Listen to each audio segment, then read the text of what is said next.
कार्तिक भगवान और विष्णु भगवान की कृपा आप पर बनी रहे। आज की वीडियो में सुनिए कार्तिक मास के 13वां अध्याय। आपने इससे पहले 12वें अध्याय में सुना कि कैसे सुशर्मा नामक ब्राह्मण ने कैसे जो कि भगवान की केवल सच्चे मन से भक्ति ही किया करता था, कोई भी मंदिर या यज्ञादि नहीं करता था क्योंकि वह बहुत गरीब था। कैसे उसे केवल भक्ति भाव से पूजा करने ही वैकुंठ लोक की प्राप्ति हुई, और किस प्रकार जो राजा था अपने धन का बहुत अभिमान था और जो ये सोचता था अगर वो यज्ञ आदि करेगा और ब्राह्मणों को दान दक्षिणा देकर और मंदिर बनवाकर वैकुंठ लोक को प्राप्त करेगा, उसका घमंड कैसे भगवान विष्णु ने चूर चूर किया, इसके बारे में आप कार्तिक मास के 12वें अध्याय में सुन सकते हैं। आज सुनिए कार्तिक मास का 13वां अध्याय। देवर्षि नारद राजा पृथु को कार्तिक मास की महत्व सुना रहे हैं। अब तक की कथा सुनाने के पश्चात देवर्षि नारद ने कहा, हे राजा पृथु, अब मैं आपको भगवान के बारे में दीपदान का करने तथा मार्जन अर्थात झाड़ू लगाने का महात्म भी सुनाऊंगा। और ये महात्म मुझे एक समय स्वयं ब्रह्मा जी ने सुनाया था, अत्यंत गोपनीय। आप सभी ध्यान पूर्वक सुने। अत्यंत प्राचीन समय की बात है। चंद्र वंश में जयध्वज नाम का एक अत्यंत प्रतापी और प्रभु भक्त राजा राज्य करता था। वह हर दिन भगवान की भक्ति किया करता था। मंदिर में जाकर वह स्वयं झाड़ू लगाया करता था और दीप जलाया करता था। एक दिन वितिहोत्र नामक राजा राजपुरोहित स्वयं राजा को यह कार्य करते हुए देखकर विस्मय से पूछने लगे, हे राजन, भगवान को प्रसन्न करने के लिए और भी अनेक भक्ति युक्त कार्य हैं, फिर मंदिर में खुद भक्ति करने और दीप जलाने में इतनी अधिक श्रद्धा का क्या रहस्य है। तब राजा ने दोनों हाथ जोड़कर अत्यंत विनम्र भाव से कहा, हे महाराज, इस संबंध में मेरे पूर्व जन्म का एक अत्यंत विस्मयकारी इतिहास है जो भगवान की कृपा से मुझे इस जन्म में भी याद है। अगर आपका आदेश हो तो वह घटना मैं आपको सुनाता हूँ। राजपुरोहित इस घटना को जानने के लिए बहुत उत्सुक थे। उन्होंने आदेश दिया। तब पूर्व जन्म की वह घटना सुनाते हुए राजा ध्वज ने कहा, सतयुग में सारोशेत मनमंथन वेद वेदांगों का जानने वाला एक ब्राह्मण था जो अत्यंत विद्वान होते हुए भी दुष्कर्मों में लिप्त रहता था। उसके खोटे कर्मों के कारण उसके बंधु बांधवों ने उसका परित्याग कर दिया था। एक दिन भूख प्यास से दुखी होकर वह घूमता फिरता नर्मदा नदी के तट पर जा पहुंचा और वहीं पर उसने अपने प्राण त्याग दिए। उसकी स्त्री भी व्यभिचारिणी थी, इसके लिए उसके बंधुओं ने इसको भी घर से निकाल दिया। उसी के गर्भ से एक अत्यंत पापी अर्थात मैं उत्पन्न हुआ। उस जन्म में मेरा नाम दंडकेतु था। दूसरे की स्त्रियों, वेश्याओं तथा धन के लिए मैंने गौ, पशु तथा अनेक मनुष्य का हत्याएं की और इस प्रकार पापपूर्ण जीवन व्यतीत करता रहा। एक रात किसी दूसरे की स्त्री से भोग करने के बाद इच्छा से मैं सुनसान देवालय में गया। वहां जाकर मैंने एक कपड़े से स्थान साफ किया और दीपक जलाया। उस सोने मंदिर में दीपक जलता देखकर ग्राम रक्षक भी वहां आ गए। मुझे चोर या डाकू समझकर उन्होंने लाठियों से मुझ पर इतने प्रहार किए कि मेरी तुरंत ही मृत्यु हो गई। प्राण निकलते ही भगवान के दूत वहां आ गए और मुझे सुंदर विमान में बिठाकर वैकुंठ लोक को ले गए।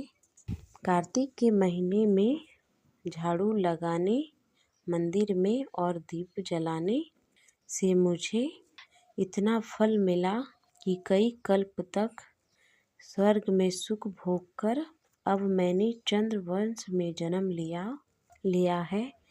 श्रद्धा पूर्वक भक्ति यही क्रिया कार्तिक के पूरे महीने की जाए तो उसके पुण्य का तो कहना ही क्या है। उसका वर्णन ब्रह्मा जी भी स्वयं नहीं कर सकते। एक अन्य कथा सुनाते हुए देवर्षि नारद ने कहा, अब दूसरे के दीपक जलाने का महत्व भी सुनो। मनोवंश के प्रतापी राजा और रेवत के पुत्र भद्रबुद्धि के पुत्र के नाम सुदर्शन था। अपने नाम के अनुसार ही सुदर्शन अत्यंत सुंदर और पराक्रमी था। भद्रबुद्धि की राजधानी नर्मदा के तट पर महेंद्र पर्वत पर स्थित थी।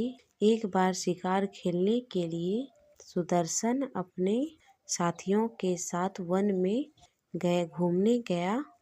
घूमते फिरते उसने नदी के उस पार एक सुंदर कन्या को देखा तो अपने साथियों को वहां छोड़कर घोड़े पर सवार होकर नदी के उस पार चला गया।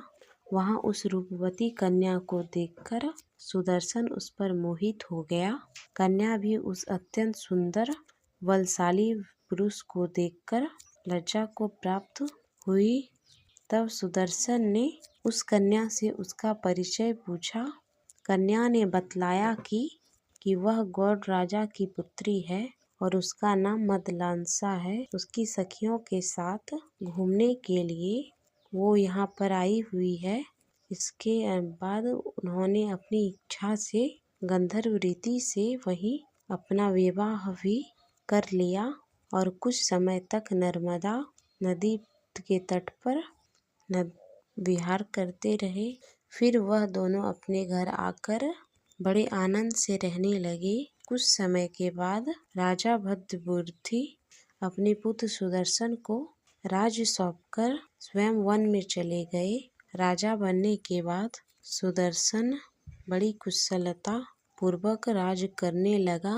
रानी मदलांसा सदा अपने पति को भगवान विष्णु की पूजा आराधना करने का उपदेश दिया करती थी। इस प्रकार वे दोनों ही भगवान के अनन्य भक्त बन गए।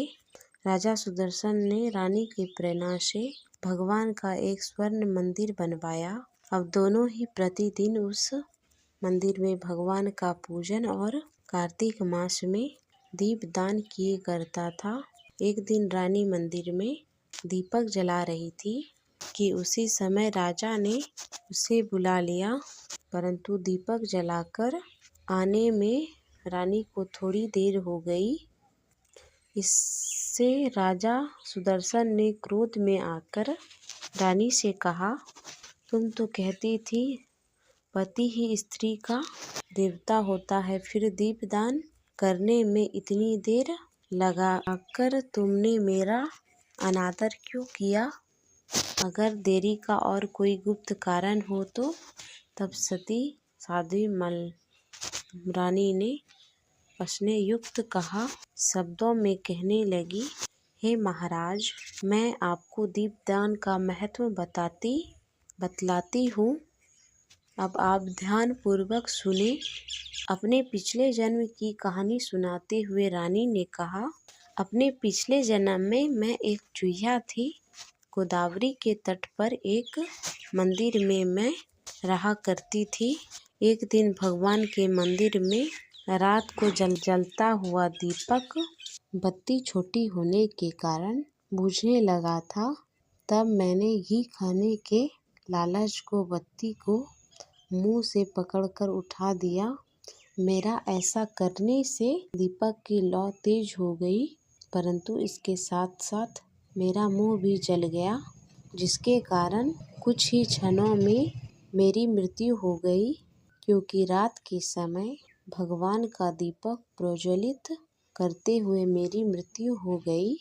इसीलिए मैंने ऐसा सुंदर रूप इस जन्म में पाया और आपकी रानी बन पाई। यदि कोई श्रद्धा पूर्वक भगवान के मंदिर में दीपक दान करता है तो उसके फल का कहना ही क्या है। अपनी रानी के मुंह से ऐसा वचन को सुनकर राजा सुदर्शन ने आजीवन कार्तिक मास का व्रत करके भगवान के मंदिर में दीपदान किया और अंत में वैकुंठ लोक को प्राप्त हुए। तो ये थी कार्तिक मास की 13वां अध्याय। कथा समाप्त हुई।